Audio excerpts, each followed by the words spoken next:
భారత్ పాకిస్తాన్ మధ్య కొనసాగుతున్న ఉద్రిక్తతల మధ్య జవాన్ మురళీ నాయక్ వీరమరణం పొందారు.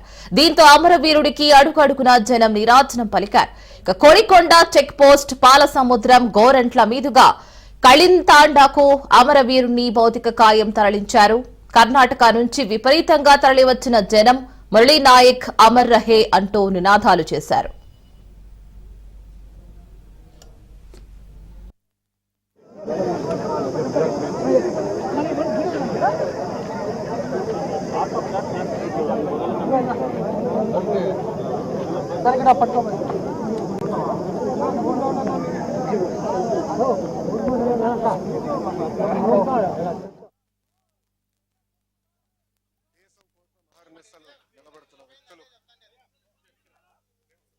ఈరోజు జవాన్లు అక్కడ నిలబడారు కనుకనే, పోరాడుతున్నారు కనుకనే భారతీయులు ఆంధ్రులం మనం ఇక్కడ హాయిగా బతికే పరిస్థితి.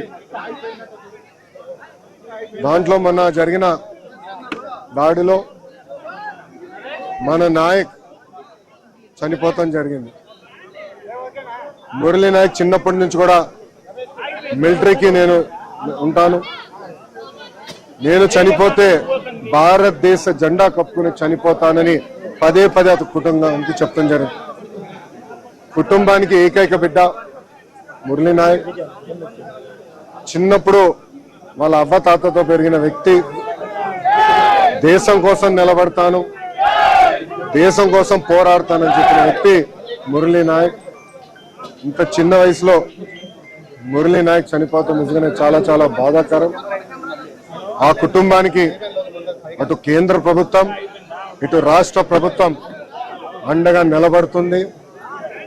గౌరవ ముఖ్యమంత్రి గారు మాతో మాట్లాడారు, ఉప ముఖ్యమంత్రి గారు, అదేవిధంగా హెల్త్ మంత్రి మన సత్యకుమార్ గారితో మాట్లాడి ఆ కుటుంబానికి ప్రభుత్వం నుంచి ఆర్థిక సాయం కింద 50 లక్షల రూపాయలు, దాంతోపాటు 5 ఎకరాల భూమి, ఇల్లు కట్టుకునేదానికి 300 గజాలు ప్రభుత్వం అందజేస్తాం జరుగుతుంది.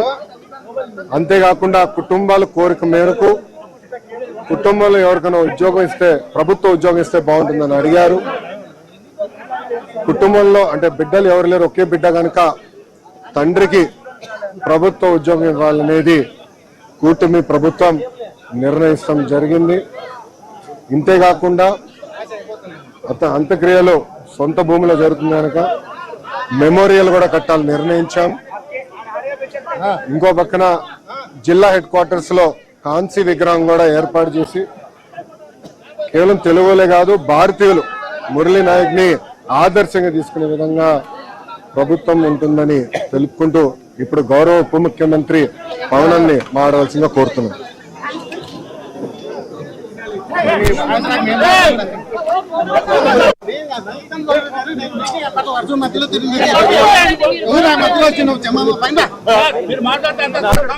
ప్లీజ్ ప్లీజ్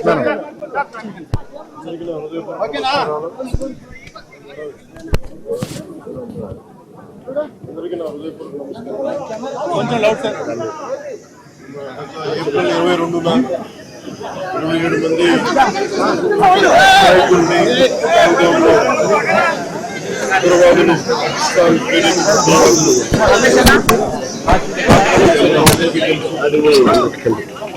పర్యవసానం భారతదేశం పాకిస్తాన్ కి అండగా ఉన్న ఈ టెర్రరిస్ట్ క్యాంపుల మీద దాడులు చేయడం, స్ట్రైక్స్ చేయడం జరిగింది. వారి ఉగ్రవాద శిబిరాలని ధ్వంసం చేయడం జరిగింది. దానికి కంటిన్యూటీగా యాక్షన్ పాకిస్తాన్ కూడా మనకి కాల్పులు జరపడం, ఈ సరిహద్దుల్లో ముఖ్యంగా 5 రాష్ట్రాల్లో చాలా తీవ్ర చాలా ఉద్విగ్నతతో కూడిన పరిస్థితులు ఏర్పడ్డాయి. ఆ క్రమంలో మన ఆంధ్రప్రదేశ్ కు సంబంధించిన మురళీ నాయక్ కూడా అగ్నివీరుగా గత 2 సంవత్సరాలు 22లో వెళ్ళిన వ్యక్తి. తల్లిదండ్రులతో మాట్లాడుతూ ఉంటే ఒకటే చెప్పాను, నేను దేశం కోసమే పుట్టాను, దేశం కోసమే చనిపోతాను అనేది పదే పదే చెప్తా ఉన్నాడు. ఎందుకు నాయన మనకి ఆ ఉద్యోగాలను తండ్రి అంటున్నా కానీ నేనమ్మ నాకు రైల్వే ఉద్యోగం వచ్చినా రైల్వే ఉద్యోగానికి రాలేదు, కేవలం దేశం కోసం పనిచేస్తాను, నేను దేశం కోసం చచ్చిపోతున్న ఉన్న వ్యక్తి. కానీ దురదృష్టవశాత్తు చాలా చిన్న వయసులో 23 ఏళ్ల వయసులో తన ప్రాణాలని కోల్పోవాల్సి వచ్చింది. పదే పదే మొన్న కూడా ఏం చెప్పారంటే నిజంగా ఉగ్రవాదుల తోటాలు కానీ సరిహద్దుల యుద్ధాలు కనుక జరిగితే దాని పర్యావసరం దాని ప్రాణాలు మొత్తం సమస్త భారతంలో కనిపిస్తూనే ఉంటాయి, దాని ఎక్కువ అవుతూనే ఉంటాయి. దానికి ఒక బలమైన ఉదాహరణ మురళీ నాయక్ గారి మరణం. చాలా చాలా బాధ కలిగించింది. 23 ఏళ్ళ చిన్న వయసు. మన ఎవరు భారతదేశంలో ఎవరు యుద్ధం కావాలని కోరుకోలేదు. ఎప్పుడు మన పరాయి దేశాల మీద యుద్ధం చేయలేదు. మనల్ని సంరక్షించుకోవడంలో మన యుద్ధం చేయని పరిస్థితులు, తప్పక పరిస్థితులు. అలాంటి పరిస్థితుల్లో దీనికి మొదటిది కారణం పాకిస్తాన్ జనరల్, ఆర్మీ జనరల్ కూర్చోబెట్టి రెచ్చగొట్టి ఒక వారం ముందు, ఏప్రిల్ 22 ఒక వారం ముందు రెచ్చగొట్టి ఉగ్రవాదుల్ని ప్రేరేపించి అమాయకులైన మనుషులను చంపించేసి దానికి పర్యవసానమే. అంటే 47 వాళ్ళకి దాహం తీరల. 4 యుద్ధాలు చేశారు ఇప్పుడు దాకా, దాహం తీరల. ఇప్పటికీ అమాయకుల్ని పట్టం పెట్టుకుంటా ఉన్నారు, దాహం తీరల. ఎక్కడో చోట దీనికి బలమైన ముగింపు పలకాలి. నిన్న కూడా చూసాం, నిన్న కూడా చూసాం. సీజ్ ఫైర్ అన్న తర్వాత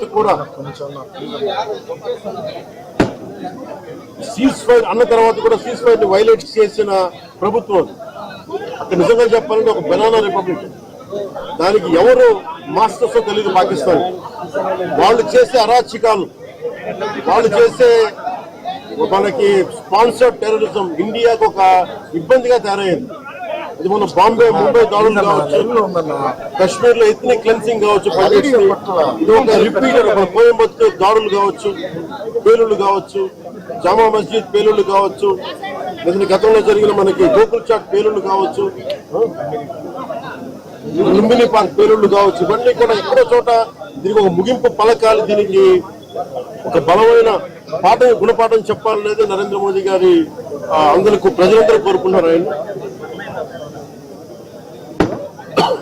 దీనికి ఇప్పుడే సోదరులు గౌరవ మంత్రి ఐటీ అండ్ ఎడ్యుకేషన్ మినిస్టర్ వారు అనౌన్స్ చేశారు. గౌరవ ముఖ్యమంత్రి చంద్రబాబు గారి తరఫున, అలాగే నరేంద్ర మోదీ గారి తరఫున ఇక్కడికి మంత్రివర్గం అందరం ఉన్నాం. ఇక్కడ అందరం కూర్చొని, మేము ముగ్గురం కూర్చొని ఇందాక గౌరవ ముఖ్యమంత్రి గారి సూచనల మేరకు ఇందాక సోదరులు మన లోకేష్ గారు చెప్పినట్టుగా దాదాపు 50 లక్షలు ఎక్స్గ్రేషన్ ప్రకటిస్తా ఉన్నారు. అలాగే ఒక 5 ఎకరాల పొలం అని కూడా తెలియజేశారు. అలాగే 300 గజాలు ఇంటి స్థలం అని కూడా అనౌన్స్ చేశాం. అలాగే ప్రభుత్వంలో వాళ్ళకి ఎవరికైనా సరే, వాళ్ళ నాన్నగారికి కానీ ఎవరికి కానీ ప్రభుత్వ ఉద్యోగం కూడా ఖచ్చితంగా ఇవ్వాలనేది కేబినెట్ లో ముందు పెట్టి నిర్ణయం తీసుకుంటాం. ఇవన్నీ కాకుండా నేను అదనంగా వ్యక్తిగతంగా నేను కూర్చోబెట్టి బస్సు వరకు 25 లక్షల రూపాయలు మన కుటుంబానికి నా వ్యక్తిగతంగా నేను సాయం చేస్తాను తెలియజేసుకుని, ఇది ఇలాంటి పరిస్థితులు రాకూడదని కోరుకుంటాం. కానీ దురదృష్టవశాత్తు ఇలాంటివి జరిగినాయి.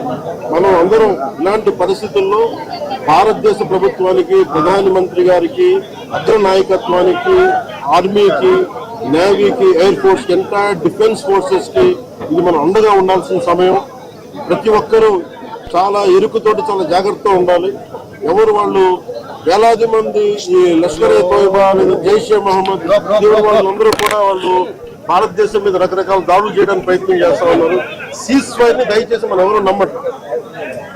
సీజ్ ఫైర్ శాంతికి ఒప్పందం కాదు. వాళ్ళు ప్రత్యేక పరిస్థితుల్లో లొంగిపోయి ఇంక మా పాకిస్తాన్ బతకలేదు అని చెప్పి కాళ్ల బేరానికి వచ్చిన 3 గంటల్లోనే మళ్ళీ సీజ్ ఫైర్ ని వైలేట్ చేశారు.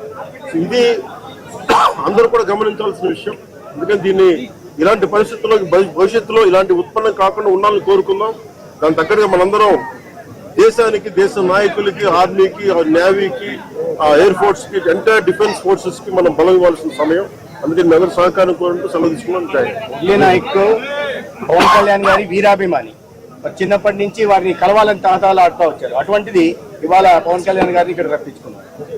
దురదృష్టకరమైన విషయం ఏంటంటే చాలా అది నేను ఇక్కడికి రాగానే నాకు చెప్పాను, చూసి చాలా బాధ అనిపించింది. అతను ఇష్టపడవచ్చు కానీ దేశానికి అందరికంటే కూడా దేశాన్ని ప్రేమించే వ్యక్తి, అలాంటి వ్యక్తిని కోల్పోవడం నిజంగా చాలా అందరికీ కూడా లోకేష్ గారికి కానీ మా మంత్రి గారికి కానీ ప్రతి ఒక్కరికి చాలా చాలా బాధ కలిగిస్తాం. వారి ఆత్మకి శాంతి చేకూరాలని, వారి కుటుంబ సభ్యులకి నా ప్రగాఢ సానుభూతిని తెలియజేయాలని, భగవంతుడు వారికి బలం ఇవ్వాలి. ఈ పుత్ర శోకానికి ఒకే ఒక్క కొడుకు, ఇంకెవ్వరు లేరు, ఒక్కటే ఒక కొడుకు. ఒక్క కొడుకుని కూడా చిన్న 23 ఏళ్ళు కూడా 25 ఏళ్ళు కూడా లేదు, 23 ఏళ్ళ వయసులో చనిపోయాడు దేశం కోసం. చాలా చాలా చాలా బాధగా ఉంది. కుటుంబానికి అండగా ఉంటాను. దేశ సహాయం కాకుండా మా 3 పార్టీల నుంచి కూడా వారికి ఏ సహాయం కావాలో మా నాయకులు ఇప్పుడు అందుబాటులో ఉంటారు. మా గౌరవ మంత్రివర్గ సహచరులు ఉన్నారు, ఎమ్మెల్యేస్ ఉన్నారు, అన్ని పార్టీస్ అందరూ వారికి అండగా ఉంటామని తెలియజేసుకుని సెలవు. జై హింద్.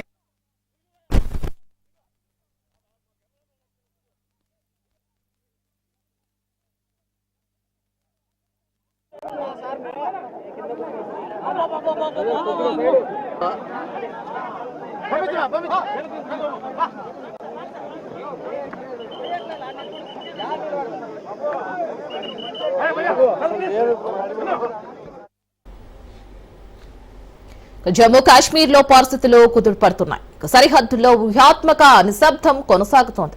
సరిహద్దు ప్రాంతాలు ప్రశాంతంగా ఉన్నాయి. జమ్మూ కాశ్మీర్ లో ప్రశాంత వాతావరణం ఉంది. పంజాబ్ లో మాత్రం రెడ్ అలర్ట్ కంటిన్యూ అవుతోంది. పాక్ కాల్పులు దాళ్లతో కొన్ని రోజులుగా సరిహద్దుల్లో ఉద్రిక్తత నెలకొనగా కాల్పుల విరమణ ఒప్పందంతో సాధారణ పరిస్థితులు వచ్చాయి. జమ్మూ, శ్రీనగర్, అఖ్నూర్, రాజౌరి, పూంచ్లో ప్రజలు రోజువారీ పనులకు వెళుతున్నారు.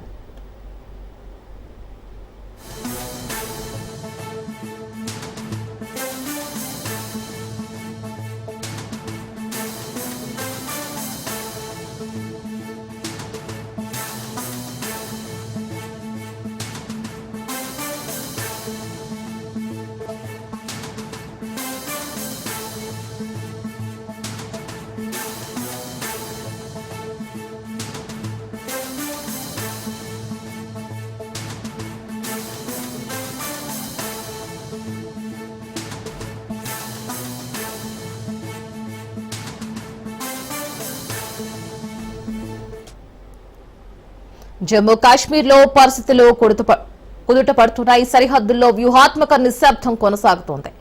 సరిహద్దు ప్రాంతాలు ప్రశాంతంగా ఉన్నాయి. జమ్మూ కాశ్మీర్ లో ప్రశాంత వాతావరణం నెలకొంది. ఇక పంజాబ్ లో మాత్రం రెడ్ అలర్ట్ కంటిన్యూ అవుతోంది. పాక్ కాల్పులు దాళ్లతో కొన్ని రోజులుగా సరిహద్దుల్లో ఉద్రిక్తత నెలకొనగా కాల్పుల విరమణ ఒప్పందంతో సాధారణ పరిస్థితులు వచ్చాయి. జమ్మూ, శ్రీనగర్, అఖ్నూర్, రాజౌరి, పూంచ్లో ప్రజలు రోజువారీ పనులకు వెళుతున్నారు.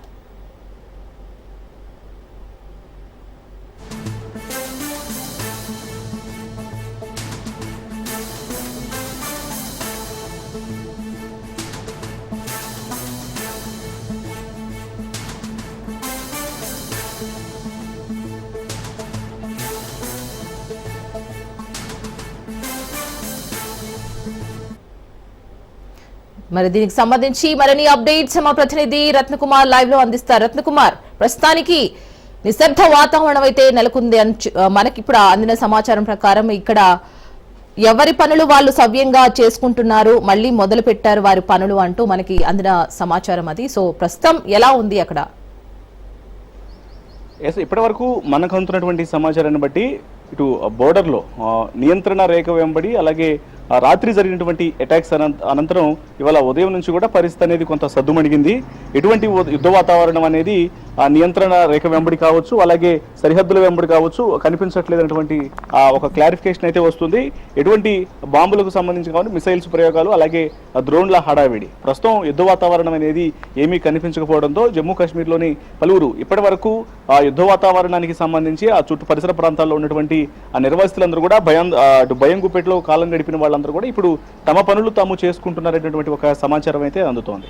అయితే రాత్రి జరిగినటువంటి అటాక్స్ లో ముఖ్యంగా ఎప్పుడైతే 5 గంటల సమయంలో ఇరు దేశాలు ఒక ఒప్పందానికి రావటం, ఒప్పందానికి వచ్చిన తర్వాత ఆ యుద్ధాన్ని ఆపివేస్తున్నామని డిసైడ్ అయ్యి ఎటువంటి తరల ఇప్పుడు 12వ తారీఖున రేపు మళ్ళీ 12వ తారీఖున సమావేశమైన అనంతరం సుదీర్ఘంగా చర్చలు అనేవి జరుగుతాయి. ఇరు దేశాలకు సంబంధించినటువంటి డైరెక్టర్ జనరల్ ఆఫ్ ఇటు మిలిటరీ ఆపరేషన్స్ కు సంబంధించినటువంటి ఇరు సభ్యులు కూడా సమావేశమై కొన్ని కీలక నిర్ణయాలను కూడా తీసుకున్నటువంటి అవకాశాలు ఉన్న నేపథ్యంలోనే ఇవి డెసిషన్ తీసుకున్నటువంటి 3 గంటల తర్వాత యుద్ధ వాతావరణం అనేది రాత్రి ఒక్కసారిగా ప్రకంపనలు సృష్టించింది. పాక్ వైఖరిని కూడా ఎండగట్టేటువంటి పరిస్థితులు కూడా తలెత్తినాయి. ఎందుకంటే అప్పటికే పెద్దన్న పాత్ర పోషించినటువంటి అమెరికాకు ఈ యొక్క వ్యవహారం అనేది అంతుచిక్కకుండా మారింది. అలాగే ఇప్పుడు మిత్ర దేశాలు కావచ్చు, లేకపోతే యునైటెడ్ నేషన్స్, ఎందుకంటే ఇప్పటికే సర్ది చెప్పడం జరిగింది ఇరు దేశాలకు. ఎందుకంటే భారత్ ఆధిపత్యంతో ఉన్నప్పటికీ కూడా కొంత శాంతియుతమైనటువంటి వాతావరణం ఉండాలన్నటువంటి ఉద్దేశంతోనే అన్ని దేశాలు కూడా కొంత యొక్క యుద్ధాన్ని ఆపేందుకు కూడా కొంత ముందుకొచ్చి, మిత్ర దేశాలు కావచ్చు, శత్రు దేశాలు కావచ్చు, యుద్ధాన్ని ఎవరు కోరుకోరు కాబట్టి ప్రపంచం అంతా శాంతియుతంగా ఉండాలన్నటువంటి ఉద్దేశంతోనే ఆ డెసిషన్కు సంబంధించినటువంటి ముఖ్యంగా అమెరికా ఇందులో లీడ్ తీసుకొని సర్ది చెప్పి ఇరు దేశాలను శాంతింపజేసిన తర్వాత 8:30 ప్రాంతంలో మరణ యొక్క అటాక్స్ అనేవి జరగడంతో ఒక్కసారిగా ప్రతి ఒక్కళ్ళు అవాక్కైనటువంటి సిచ్యువేషన్ ఉంది. సో దీన్ని ఇమ్మీడియట్ గా తిప్పికొట్టేందుకు భారత్ విదేశాంగ కార్యదర్శి ఇమ్మీడియట్ గా బిఎస్ఎఫ్ జవాన్లకు ఆర్డర్స్ పాస్ చేశారు. వాటన్నింటినీ కూడా తిప్పికొట్టినటువంటి సందర్భాలే కనిపించినాయి. అయితే ఓవరాల్ గా ఇప్పుడు పరిస్థితి మాత్రం అనేది కొంత సద్దుమణిగే కనిపిస్తోంది. అయితే సద్దుమణిగినప్పటికీ కూడా అసలు రాత్రి జరిగినటువంటి అటాక్స్ 5 గంటల ప్రాంతంలో ఇరు దేశాలు అనేవి ఒక అంగీకారానికి వచ్చిన తర్వాత ఈ అటాక్స్ అనేవి తిరిగి ఎందుకు జరిగాయనేటువంటి విషయానికి గమనించినప్పుడు పాకిస్తాన్ ప్రజల చేత ఎన్నుకోబడినటువంటి ప్రభుత్వానికి అలాగే సైనిక అధికారులకు మధ్య ఒక గ్యాప్ అనేది ఉంటుంది. ప్రభుత్వం ఏ నిర్ణయం తీసుకున్నా సరే ఇటు సైన్యం మాత్రం తాము చేసే పని తాము చేసుకుంటూ పోతున్నటువంటి ఒక అనేక సందర్భాల్లో ఇది నిరూపితమైంది. అదే రాత్రి మరొకసారి జరిగిందనేటువంటి విషయానికి సంబంధించి కూడా వెలుగులోకి వస్తోంది. ఎప్పుడైతే ఇటు ప్రధాని షహబాజ్ షరీఫ్ ఇరు దేశాలు కూడా ఒక అంగీకారానికి వచ్చాయి కాబట్టి తాము ప్రస్తుతానికి, ఎందుకంటే ఈ యొక్క అంగీకారానికి వచ్చినటువంటి సందర్భంలో కూడా ఎటువంటి షరతులు కావచ్చు లేకపోతే ఒప్పందాలను కేవలం యుద్ధ విరమణే తప్ప అప్పటి వరకు తీసుకున్నటువంటి డెసిషన్స్ కు సంబంధించి మాత్రం ఎటువంటి షరతులు విధించుకున్నటువంటి అవకాశం అనేది ఎక్కడ కనిపించలేదు. దానికి సంబంధించి కనీసం మాట్లాడుకున్నటువంటి పరిస్థితి కూడా లేదు. ఇప్పటికే భారత్ అనేది చాలా కఠినంగా కొన్ని నిర్ణయాలు తీసుకుంది. పాకిస్తాన్ కు బుద్ధి చెప్పాలనేటువంటి ఉద్దేశంతో సింధు జలాలను ఆపేయడం, గగనతలాన్ని మూసేయడం, పాకిస్తానీలను ఇండియాలో ఉండకుండా ఇమ్మీడియట్ గా వారిని దేశం విడిచి వెళ్లిపోవాలని చెప్పడం, వారి యొక్క అకౌంట్లు అనేవి ఇక్కడ ఓపెన్ కాకుండా పూర్తిగా వాటి మీద బ్యాన్ విధించడం, అనేక డెసిషన్స్ తీసుకున్నటువంటి సందర్భంలోనే ఇటన్నిటి గురించి ఎటువంటి మాటలు అనేవి మాట్లాడుకోకుండా, షరతులు కావచ్చు లేకపోతే ఎటువంటి ఒప్పందాలు అనేవి చేసుకోకుండా కేవలం యుద్ధ విరమణ మాత్రమే చేశారు. అయినప్పటికీ కూడా రెండు దేశాలు ఒప్పుకొని ఈ రకమైనటువంటి డెసిషన్ తీసుకున్నప్పటికీ కూడా పాకిస్తాన్ సైన్యం ఇటువంటి కాల్పులకు దాడులకు తెగబడటం, వారిద్దరి మధ్య ఉన్నటువంటి గ్యాప్ ను ఇటు సైన్యానికి అలాగే ప్రభుత్వానికి మధ్య ఉన్నటువంటి గ్యాప్ ను మరొకసారి బయటపెట్టింది. ఇందులో ముఖ్యంగా సైన్యాధ్యక్షుడు ఆసిమ్ మునీర్ ఆయన యొక్క పాత్ర అనేది చాలా కీలకంగా ఉంది. ఎందుకంటే గతంలోనూ ప్రధాని షహబాజ్ షరీఫ్ కు అలాగే సైన్యాధ్యక్షుడు ఆసిమ్ మునీర్ కు మధ్య ఉన్నటువంటి విభేదాలు అనేవి మరొకసారి బయటపడ్డాయి. వారి యొక్క విభేదాల కారణంగానే ఒప్పందాలు జరిగిన తర్వాత కూడా ఈ రకమైనటువంటి అటాక్స్ జరిగినట్లు గుర్తించాల్సినటువంటి పరిస్థితి ఏర్పడింది. సో ఇదిలా ఉంటే రాత్రి జరిగినటువంటి అటాక్స్ లో చైనాకు సంబంధించినటువంటి కొన్ని మిసైల్స్ ను కూడా గుర్తించడం జరిగింది. వాటిని యథావిధిగా పట్టుకున్నటువంటి సందర్భంలోనే వాటిని పరిశీలించి ఆ యొక్క అణుశక్తిని కూడా పొందేందుకు అందులో ఉపయోగించినటువంటి ఆయుధాల యొక్క సామర్థ్యాన్ని తెలుసుకునేందుకు కూడా ప్రస్తుతం శాస్త్రవేత్తలు ఆ యొక్క ఆయుధాలను వాటిని సీజ్ చేసి వాటన్నిటిని పరిశీలిస్తున్నట్టు కూడా తెలుస్తోంది. Reena. Right Ratna, thank you.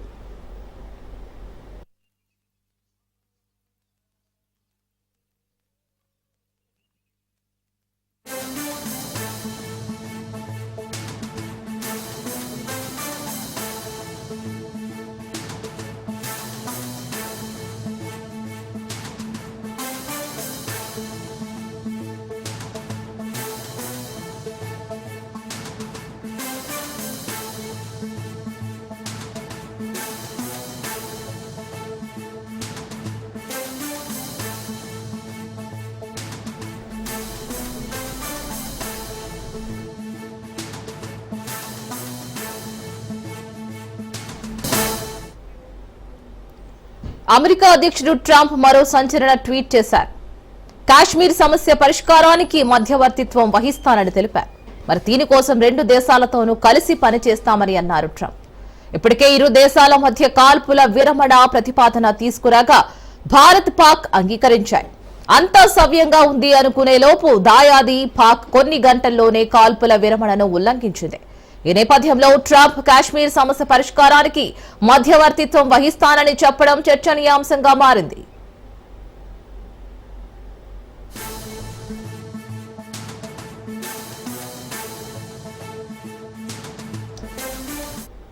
America అధ్యక్షుడు ట్రంప్ మరో సంచలన ట్వీట్ చేశారు.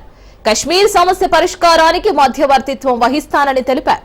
మరి దీనికోసం 2 దేశాలతోనూ కలిసి పనిచేస్తామని అన్నారు ట్రంప్. ఇప్పటికే ఇరు దేశాల మధ్య కాల్పుల విరమణ ప్రతిపాదన తీసుకురాగా భారత్ పాక్ అంగీకరించాయి. అంతా సవ్యంగా ఉంది అనుకునేలోపు దాయాది పాక్ కొన్ని గంటల్లోనే కాల్పుల విరమణను ఉల్లంఘించింది. మరి ఈ నేపథ్యంలో ట్రంప్ కశ్మీర్ సమస్య పరిష్కారానికి మధ్యవర్తిత్వం వహిస్తానని చెప్పడం చర్చనీయాంశంగా మారింది.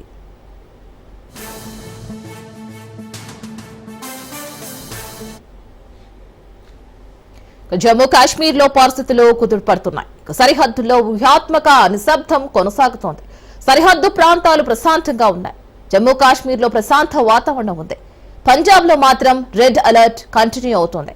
పాక్ కాల్పులు దాళ్లతో కొన్ని రోజులుగా సరిహద్దుల్లో ఉద్రిక్తత నెలకొనగా కాల్పుల విరమణ ఒప్పందంతో సాధారణ పరిస్థితులు వచ్చాయి. జమ్మూ, శ్రీనగర్, అఖ్నూర్, రాజౌరి, పూంచ్లో ప్రజలు రోజువారీ పనులకు వెళుతున్నారు.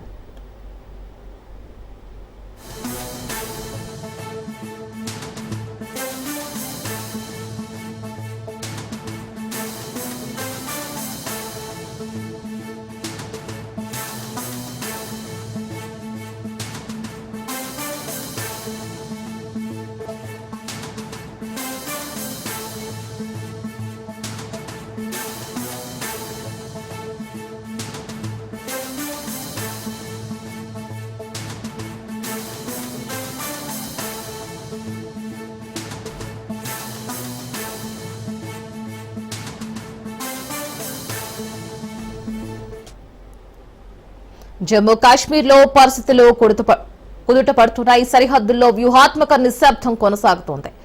సరిహద్దు ప్రాంతాలు ప్రశాంతంగా ఉన్నాయి. జమ్మూ కాశ్మీర్ లో ప్రశాంత వాతావరణం నెలకొంది. పంజాబ్ లో మాత్రం రెడ్ అలర్ట్ కంటిన్యూ అవుతోంది. పాక్ కాల్పులు దాళ్లతో కొన్ని రోజులుగా సరిహద్దుల్లో ఉద్రిక్తత నెలకొనగా కాల్పుల విరమణ ఒప్పందంతో సాధారణ పరిస్థితులు వచ్చాయి. జమ్మూ, శ్రీనగర్, అఖ్నూర్, రాజౌరి, పూంచ్లో ప్రజలు రోజువారీ పనులకు వెళుతున్నారు.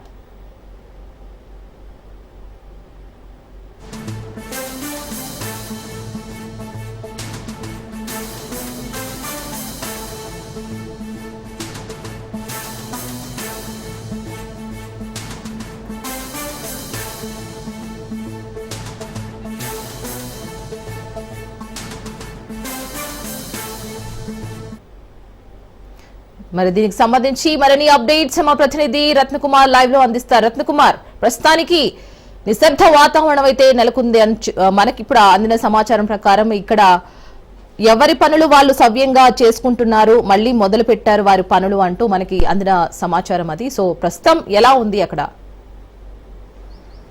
ఇప్పటి వరకు మనకు అందుతున్నటువంటి సమాచారాన్ని బట్టి ఇటు బోర్డర్లో నియంత్రణ రేఖ వెంబడి అలాగే రాత్రి జరిగినటువంటి అటాక్స్ అనంతరం ఇవాళ ఉదయం నుంచి కూడా పరిస్థితి అనేది కొంత సద్దుమణిగింది.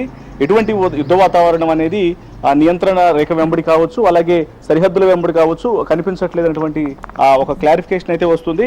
ఎటువంటి బాంబులకు సంబంధించి కావచ్చు, మిసైల్స్ ప్రయోగాలు, అలాగే డ్రోన్ల హడావిడి, ప్రస్తుతం యుద్ధ వాతావరణం అనేది ఏమీ కనిపించకపోవడంతో జమ్మూ కాశ్మీర్లోని పలువురు ఇప్పటి వరకు ఆ యుద్ధ వాతావరణానికి సంబంధించి ఆ చుట్టూ పరిసర ప్రాంతాల్లో ఉన్నటువంటి ఆ నిర్వాసితులందరూ కూడా భయం గుప్పెట్లో కాలం గడిపిన వాళ్ళందరూ కూడా ఇప్పుడు తమ పనులు తాము చేసుకుంటున్నారనేటువంటి ఒక సమాచారం అయితే అందుతోంది. అయితే రాత్రి జరిగినటువంటి అటాక్స్ లో ముఖ్యంగా ఎప్పుడైతే 5 గంటల సమయంలో ఇరు దేశాలు ఒక ఒప్పందానికి రావటం, ఒప్పందానికి వచ్చిన తర్వాత ఆ యుద్ధాన్ని ఆపివేస్తున్నామని డిసైడ్ అయ్యి ఎటువంటి త్వరల ఇప్పుడు 12వ తారీఖున రేపు మళ్ళీ 12వ తారీఖున సమావేశమైన అనంతరం సుదీర్ఘంగా చర్చలు అనేవి జరుగుతాయి.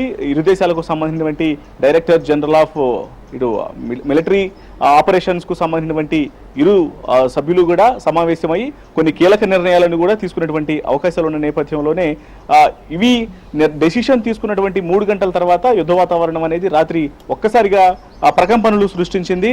పాక్ వైఖరిని కూడా ఎండగట్టేటువంటి పరిస్థితులు కూడా తలెత్తినాయి. ఎందుకంటే అప్పటికే పెద్దన్న పాత్ర పోషించినటువంటి అమెరికాకు ఈ యొక్క వ్యవహారం అనేది అంతుచిక్కకుండా మారింది. అలాగే ఇప్పుడు మిత్ర దేశాలు కావచ్చు, లేకపోతే యునైటెడ్ నేషన్స్, ఎందుకంటే ఇప్పటికే సర్ది చెప్పడం జరిగింది ఇరు దేశాలకు.